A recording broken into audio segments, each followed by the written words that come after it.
이게 부활주일과 더불어서 이제 제가 육신은 영적으로는 너무나도 기쁜데 이제 저에게는 부활주일을 지남과 동시에 고난 주간이 시작됩니다. 왜냐하면 땀이 많이 흘려집니다. 그래서 이게 잘 견뎌낼 수 있도록 우리 성도님들 기도해 주시면서 제가 아울러서 기도 요청을 좀 드리고 싶은 게 봉독교회 와서 땀이 좀 잦아질 수 있도록 생각나실 때마다 좀 많이 기도해 주시면 감사하겠습니다. 자, 오늘 그래서 이제 열 말씀 듣겠습니다. 주일 2부 예배 시간에는 이제 포도원을 침범하는 작은 여우를 경계하라. 포도원을 침범하는 작은 여우를 경계하라는 주 말씀의 주제를 한번 정해 보았습니다. 우리가 보통 흔히 TV나 이렇게 뉴스 소식을 통해서 다리가 이렇게 붕괴된다든지 아파트 벽이 이렇게 무너지는 소식을 가끔씩 이렇게 접하게 될 때가 있잖아요. 그런데 가만 보면 대부분 이 다리들이나 아파트 건물들이 어떻게 무너지는 경우가 많습니까? 우리 눈으로 소식을 딱 들었을 때는 갑자기 무너지는 장면만 이렇게 목격을 하게 되는 것 같은데, 그러나 무너지기 이전의 상황은 이미 많은 일들이 진행이 되고 있었다는 것이죠. 그래서 처음에는 아주 작다면 그 미세한 이렇게 작은 균열 하나가 이미 무너짐의 시작이 되고 있었을 것이고, 그러다 보니까 차츰차츰 그 균열은 갈수록 점점 커지고 깊어지게 되면서 이제 결국 어느 순간에는 우리가 목격하는 때는 이미 무너지는 상황만 맞닥뜨리게 되는 안타까운 상황만 보는 경우가 많을 겁니다. 그런데 비단 이런 문제들, 건물과 다리만의 문제로 한정되어 있을까요? 예를 들어서 우리 몸에 큰 병이 찾아오며 발견되는 시기도 가만 보면 아마 처음부터 큰 병이 있었던 경우라기보다는 우리도 점점 모르게 침투해 들어온 작은 병균 하나가 결국 어떻게 돼요? 점점 큰 병을 만들어 버리는 그런 일들로 우리 주변에서 많이 일어나는 모습이지요. 그래서 여기서 문제는 대부분의 사람들이 그러나 이런 심각성에 그 건물에 생긴 작은 균열에 대해서 그런데 당장에는 그렇게까지 막 심각하게 여기지를 않는 경우가 많거나, 혹은 우리도 조금 이상이 몸에 이렇게 찾아온 것에 대해서도 보통 사람들의 생각이 어떻습니까? 이 정도쯤이면 괜찮겠지. 아직은 안 아프니까, 크게 문제 없으니까 괜찮을 거야. 그런데 이런 생각을 가만히 방치만 하고 있다가 결국은 어느 날 갑자기 돌이킬 수 없는 일까지 가게 되는 경우를 경험하게 된다는 거예요. 성도님들, 그래서 오늘 본문 말씀은 바로 우리가 이러한 맥락 속에 신앙생활로 좀 가져와 보시면서 우리 믿음의 사람들은 무엇을 주의해야 할 것인지, 신앙생활 속에 주의해야 될 점이 많이 있을 텐데, 특히나 오늘 말씀을 통해서 한 절 말씀이지만 신앙 가운데 우리가 무엇을 좀 주의 깊게 보아야 하는지를 발견해야 하는 말씀입니다. 그래서 일반적으로 아가서 하면 우리 어떻습니까? 느낌, 아가서 하면 따뜻하고 사랑스러운 이야기들 많이 들려주잖아요. 그런데 오늘만큼 이 아가서 2장 15절 말씀의 이야기는 우리 믿는 자들이 신앙을 잘 지켜가기 위해서 어떤 주의사항이 필요한지를 가르쳐주는 말씀으로 들으셔야 합니다. 따라서 오늘 말씀의 가장 핵심, 무엇을 주의해야 할지 한 문장 좀 보이시지 않습니까? 작은 여우를 잡으라. 작은 여우. 그럼 오늘따라 왜 아가서에 갑자기 이 여우 한 마리가 등장했을까요? 이것은 단순히 그냥 성경이 여우 한 마리의 특징을 잡아서 어떤 동물 이야기 한 편을 다큐멘터리로 들려주려고 하기보다도 이 말씀, 하나님께서 믿음의 자녀들 가운데 인생의 무너짐의 원리는 어떤 식으로 진행되는지 그 중요성을 알려주는 말씀이라는 거예요. 자, 그러면 이제 배경부터 먼저 좀 한번 소개해 드릴게요. 일단 배경부터 이 지금 포도원의 작은 여우를 잡기 이전에 지금 포도원의 모습은 어땠는가? 본문 15절 후반부에 보시면 우리의 포도원은 꽃이 피었습니다. 아주 아름다운 이야기 같지 않습니까? 일단 본문 말씀은 그래서 어떤 상황을 먼저 지금 알려주는 걸까요? 지금 포도원의 배경을 보니까 꽃이 피었다라고 이렇게 기록을 하고 있는데 분위기가 좀 어떻다는 느낌이 드십니까? 아주 평화로운 분위기와 같은 그러한 모습들이 연출되고 있다는 것을 우리가 좀 추측해 볼 수가 있겠지요. 그래서 있는 상황으로 보아서 지금 열매 맺기 직전의 상황이었겠고, 일단은 여기에 있는 이 포도원의 전체적인 컨디션은 꽤나 괜찮게 보이는 것 같습니다. 자, 오늘날 그래서 우리 인생으로 한번 생각해 보자면, 인생의 가장 전성기이자 가장 기대되는 순간 혹은 가장 아름다운 시기라고도 지금 이 포도원의 모습을 상상해 볼 수가 있겠지요. 그런데 이때 이상하게도 바로 뭔가 인생을 아름답게 빌드업 시키는데 뭔가 불협화음을 일으키는 존재 하나가 등장한다는 거예요. 그 대상은 바로 작은 여우라는 이 한 녀석. 성도님들, 그래서 우리는 지금부터 이제 주의하며 집중해야 될 중요한 포인트가 하나 발견됩니다. 뭔가 인생에서 무너지는 이유, 성경이 왜 이것을 지금 보여주고 있는지, 성도님들, 뭔가 삶에서 무너지고 있는 이유는요, 처음 시작부터가 망가진 상태가 아니라요, 지금 이 포도원의 모습처럼 겉으로 보기에는 아름다워 보이고 겉으로 보이기에는 아무 문제가 없는 평안한 모습, 이럴 때 주의하지 못했다는 거죠. 뭔가 건물도 다리도 왜 처음에 건설하고 착공할 때는 아무런 문제가 없잖아요. 잘 되어가고 차들도 잘 지내고 사람들도 잘 지내는 아파트, 그럴 때에 뭔가가 노린다는 거죠. 문제의 그런 모습들이 나타나기 시작한다는 거죠. 즉, 무너짐이라는 것은 뭔가 잘 되고 있을 때 그 틈을 타고 들어와서 어느새 조그만한 균열이 시작될 수 있다는 거예요. 성도님들, 우리가 그래서 이 말씀 주의 깊게 기억할 수 있어야 합니다.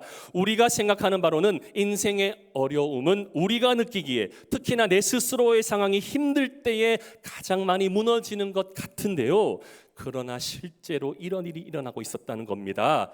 잘 되고 있다고 느끼고 신앙이 조금 올라왔다고 느낄 때, 사람들과의 관계가 마치 좋아지고 있다고 느낄 때에, 교회 사역도 마치 내 마음대로 잘 풀려가고 있다고 느낄 때, 바로 그때 우리 안에 오늘 이 여우 같은 존재가 그 틈을 타 들어올 수 있다는 겁니다. 그래서 이 여우가 원어적인 의미를 제가 한번 찾아보니까, 이 여우 안에 들어있는 성경 원어적인 의미 가운데는 사랑을 방해하는 요소, 어떤 학자들은 하나님을 대적하는 사탄으로까지 보는 견해들도 있더라고요. 그리고 오늘 아가서에 등장하고 있는 이 여우의 모습, 성도님들, 큰 여우였습니까? 아니에요. 비교적 작은 모습, 작은 여우라고 지금 표현하고 있죠.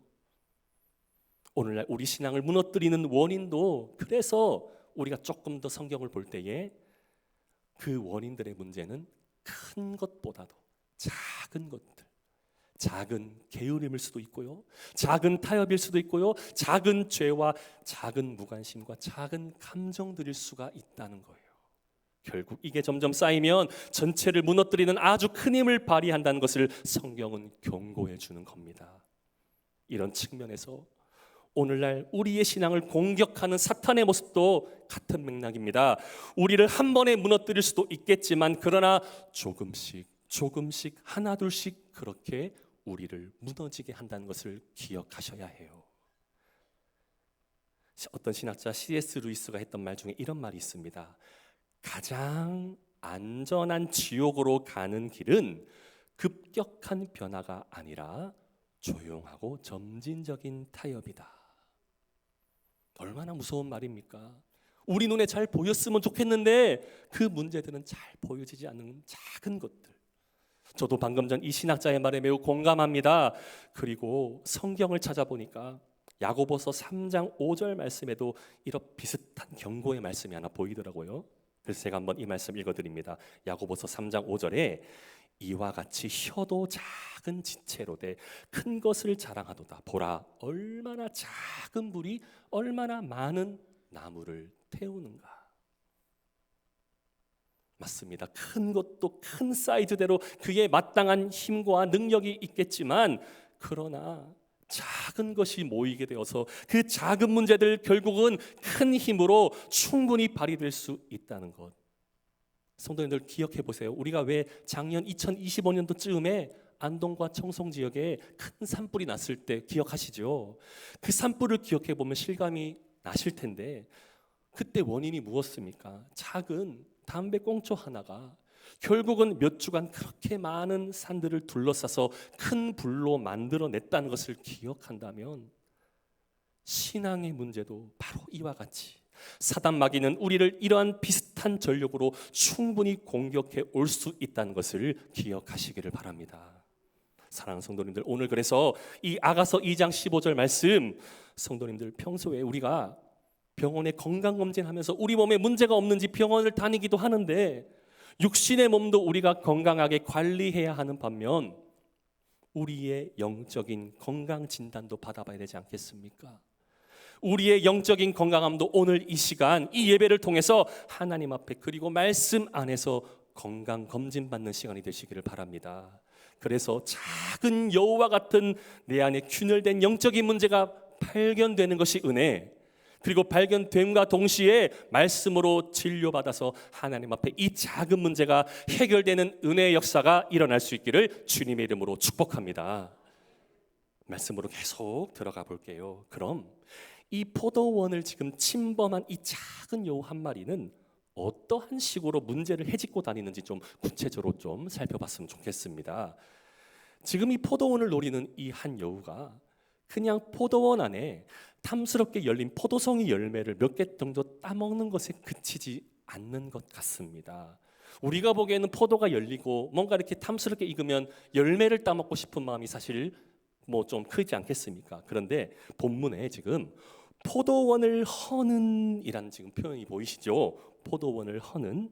그래서 학자들 사이에서 이 지금 표현을 당시 고대 근동 지역에 사는 이 여우 녀석들은 땅을 파헤치는 것을 기본으로 무엇을 망쳐놓기를 시작했다고 전해집니다. 열매이기보다 땅을 먼저 파는다는 거예요. 왜냐? 이 녀석들이 뭘 아는 거예요.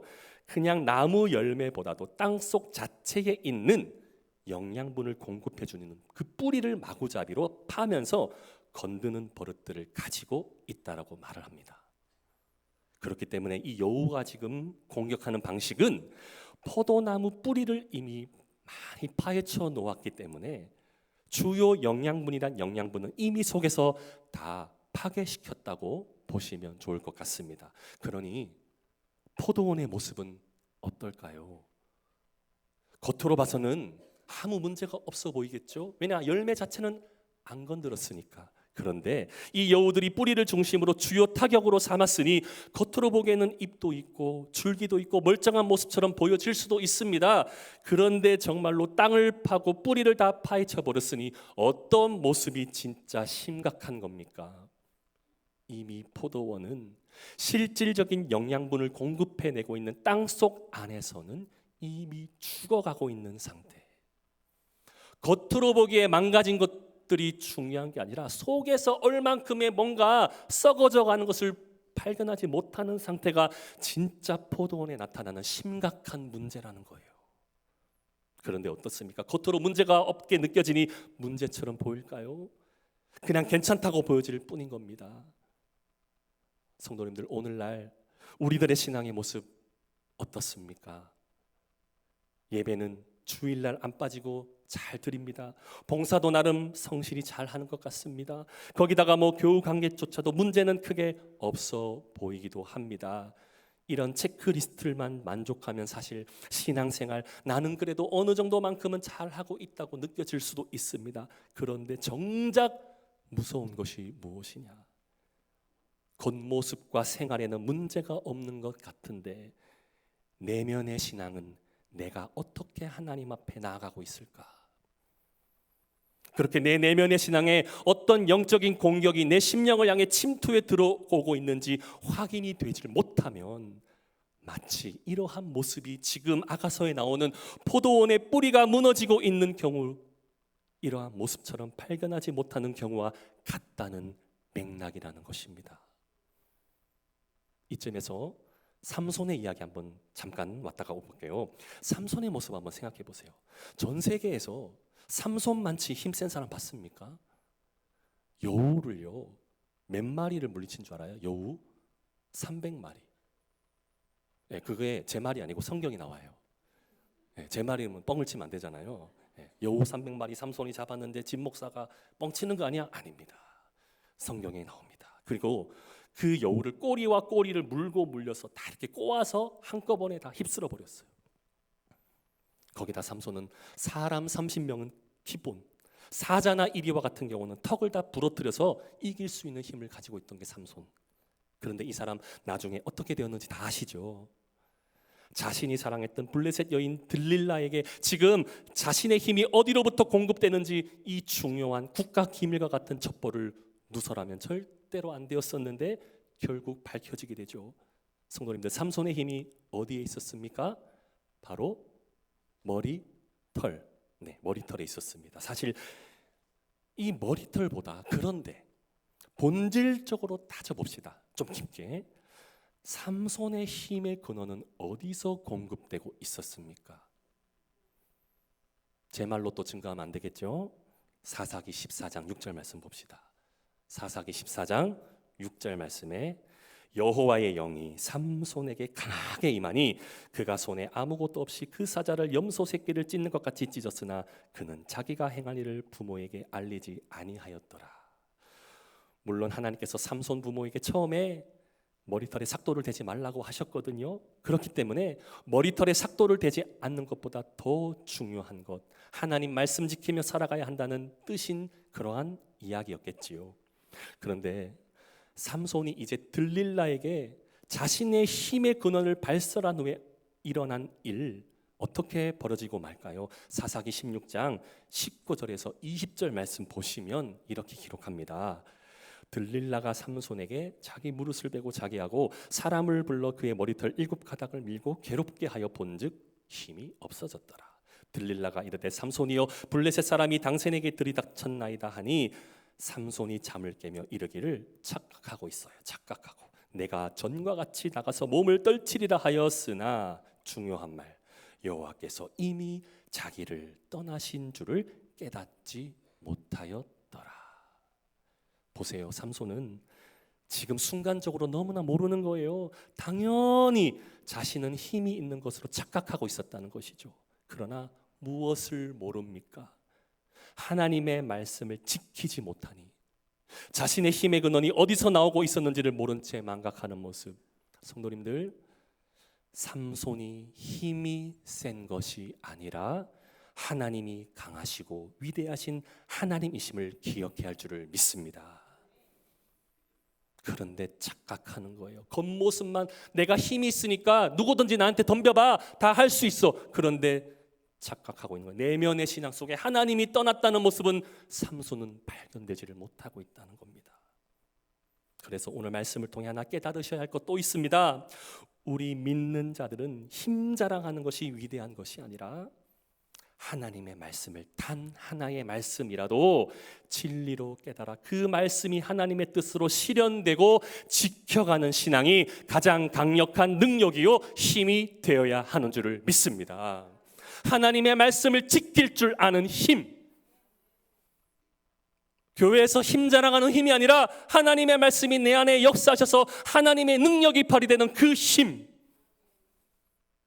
그 힘이 우리의 힘이 되어야 되지 않겠습니까?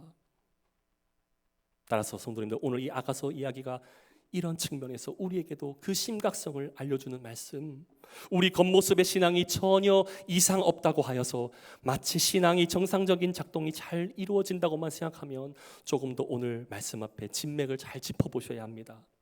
혹여나 우리 겉모습은 멀쩡하다고 생각했는데 마치 기도의 자리는 나오곤 있는데 그러나 입술 안에서만 그치고 있었지는 않았는지 확인해 보시고, 혹은 성경책도 교회에 와서만 한두 장 펼쳐지고 있는 채 나는 지금 말씀을 보는 깊이가 어떻게 이어지고 있는지도 모르고 성경책은 펼쳐져 있으나 나는 하나님 앞에 어떻게 펼쳐진 신앙인가? 저는 우리 성도님들, 그래서 우리 봉독교회가요, 성경책을 넘기는 소리가 시끄러웠으면 좋겠습니다. 성경책을 넘기는 소리, 성경을 많이 보는 소리가 더 확장되었으면 좋겠습니다. 그래서 우리 성도님들, 하나님 말씀 성경 주일날 한두 번 설교 들을 때만 진지하게 펼쳐내는 성경이 아니라 날마다 하나님의 말씀의 진리가 성도님들의 심령에서 매일매일 내면 안에서 펼쳐지고 보여지고 깨달아지는 은혜가 충만하시기를 주님의 이름으로 축복합니다. 어떤 목사님이 이런 말씀을 하셨는데요, 겉모습은 얼마든지 사람 앞에 잘 꾸밀 수 있지만 하나님은 뿌리를 보신다. 사랑하는 성도님들, 이 아가서에 나오는 여우는 큰 열매를 건드는 녀석이 아니라 땅을 파헤치는 것을, 작은 것들을 시작으로 결국 이 녀석이 열매의 근본을 건드리는, 뿌리까지 망가뜨리는 아주 무서운 전략을 가지고 포도원을 공격합니다. 따라서 우리의 신앙도 오늘 이러한 여우가 파괴시키는 영적 심각성을 잘 확인하시면서 우리의 신앙, 하나님 앞에 작은 균열이라도 말씀 앞에 잘 점검되는 신앙으로 온전히 나아가셔서 끝까지 주님과의 관계에 전혀 지장받지 아니하는 성도님들의 참된 신앙으로 나아가시기를 주님의 이름으로 축복합니다. 그런데 오늘 본문은 단순히 이 여우에 대한 소개와 더불어서 어떤 습성을 가지는 데 대해서만 이해시키고 끝을 맺으려 하지 않습니다. 성경이 그래서 오늘도 구체적으로 하나 더 요구하는 게 있지요. 작은 여우가 포도원의 그 뿌리들을 건드는데 그래서 뭐 어쩌라고 구체적으로 한 가지 더 제시합니다. 잡으라. 작은 여우를요, 보는 게 중요한 게 아니고, 아, 여우 왔나? 아니에요. 잡아야 되는 거예요. 성도님들, 이것이 지금 이제 설교의 클라이막스입니다. 지금 잡으라는 것, 작을 때 그 문제를 분별하고 잡아낼 것을 말씀하는 거예요. 습관 하나가 작을 때가 그래도 고치기 쉽지가 않겠습니까? 커지면 어떻게 됩니까? 통제가 어려워진다는 얘기지요. 그래서 오늘 본문을 통해 말씀하시는 겁니다. 지금 잡아라. 성도님들, 현재 여러분들에게 아주 미세하게 그리고 아주 작다고 생각하며 자신의 마음을 교묘히 공격하고 있다고 느껴지는 죄는 무엇이라고들 생각하고 있으십니까? 작게는 이럴 수도 있을 것 같아요. 예배 전에 있었던, 말씀을 듣기 전에 집을 나오면서부터 나의 감정을 공격하고 있었던 작은 것들 하나도, 작게는 가정에서의 문제 혹은 대인관계에서의 문제. 그런데 우리는 우리 안에 있는 이 작은 문제 하나하나 어떻게 예리하게 그리고 지혜롭게 잡아야 할까요? 제 아무리 윤리도덕으로 그리고 뭐 자아 성찰만으로만 가능할까요? 혹여나 또 다른 측면에서는 내 스스로가 혹시 이 여호와 같다는 모습으로 내 스스로 나는 잘하고만 있다고 생각했지, 과연 나는 하나님의 뜻을 하나하나 교묘하게 망가뜨리고 있는 것 같은 이 포도원을 파헤친 그러한 여호와 같은 모습은 나에게는 없었는가? 저는 그래서 잡아야 되잖아요. 잡고 끝내야 되잖아요. 못 잡으면 설교가 이상해질 것 같아서 이 작은 영적 문제의 해결책을 연구해 보다가 우리 심령에 잡음을 내는 이 작은 여호와 같은 존재를 한번 성경을 통해서 잡아봤으면 좋겠다는 생각을 제가 들어서 두 군데를 좀 여러분에게 결단할 수 있는 말씀을 좀 드리고자 합니다. 자, 첫 번째, 베드로전서 5장 8절과 9절 한번 보시면 이런 말씀이 있습니다. 이 말씀으로 잡으시길 바랍니다. 여우 잡으셔야 되잖아요. 자, 우리 말씀 한번 읽어보겠습니다. 근신하라, 깨어라, 너희 대적 마귀가 우는 사자와 같이 두루 다니며 삼킬 자를 찾나니 너희는 믿음을 굳건하게 하여 그를 대적하라. 첫 번째, 이 말씀 가지고 잡으셔야 돼요. 마귀는, 그리고 악한 세력들은 심령을 제대로 파수하지 못한 자들을 노리고 있다는 거죠. 말씀으로 온전하게 서 있지 못한 자들을 먹잇감으로 삼고 있다는 거죠. 그래서 심령이 하나님의 말씀으로부터 온전히 지켜지지 못하고 있는 자, 아주 좋은 먹잇감으로 노리고 있다는 거예요. 우리가 보기에는 마귀가 침투해 오지 못할 것 같은 사람, 그냥 뭐 똑똑하고 인간관계에 문제가 없고 정신적인 건강한 그 정신적을 살아가고 있는 사람들 정도라고 판단하기가 쉬운데요, 아니에요. 정상적인 사람, 나는 문제 없어, 똑똑해, 내 생각이 맞아 라는 관점에 갇혀버린 사람, 사단 마귀가 이러한 기질을 노린다는 거예요. 그래서 믿음을 굳건하게 하여 그를 대적하라. 말씀으로, 방패로 조금 더 틈이 들어오지 않도록 내 감정도 관리를 하셔야 되고 내 삶도 관리를 하셔야 된다는 거예요. 자, 그 다음 두 번째입니다. 말씀 하나 또 잡아볼게요. 작은 여우를 잡기 위해서 반드시 떠올려야 될 말씀, 저는 이 말씀으로 좀 보여집니다. 로마서 16장 19절. 로마서 16장 19절 말씀, 이 말씀도 우리 같이 한번 합독해 보겠습니다. 너희의 순종함이 모든 사람에게 들리는지다. 그러므로 내가 너희로 말미암아 기뻐하오니 너희가 선한 데 지혜롭고 악한 데 미련하기를 원하노라. 아멘. 왜 사람이 특히나 믿음의 사람들도 약해지는지 아십니까? 성질이 못됐고 고약해져서요? 상처를 너무 많이 받아서 내성이 생겨서? 제가 보는 바로는 이것이 본질의 문제가 아닌 것 같습니다. 성도님들, 선을 잃어버렸기 때문입니다. 선을 잃어버렸기 때문에 믿음의 사람들도 넘어지는 거예요. 선이라는 의미는 여기서 착할 선자가 아니라 뜻선자, 바로 하나님의 뜻을 잃어버리면 믿음이 연약해진다는 거예요. 약해지는 겁니다. 하나님을 잃어버리니까, 그 선을 잃어버리니까 이제 어떻게 되느냐? 사단의 지배 아래에 들어가게 된다는 겁니다. 성도님들, 사단이 최고로 좋아하는 게 무엇인지 아십니까? 우리 하나님의 자녀들이 하나님 자녀의 정체성을 이탈하고 사단의 세력에 복종하는 것을 최고로 박수를 쳐줍니다. 그런데 우리 연약한 인간은 때로는 하나님의 정체성에 너무나도 민감성을 잃어버리고 사단이 좋아하는 정체성에는 너무나도 쉽게 무너지고 만다는 거예요. 특히 하나님의 성품을 너무 쉽게 사단에게 내어줄 때가 많다는 것. 사랑하는 성도님들, 사도 바울은 선한 데는 지혜롭고 악한 데는 미련하라고 권면합니다. 그러나 요즘 사람들, 세상 사람들 반대로 하는 경우라야 살아남는다고 생각하죠.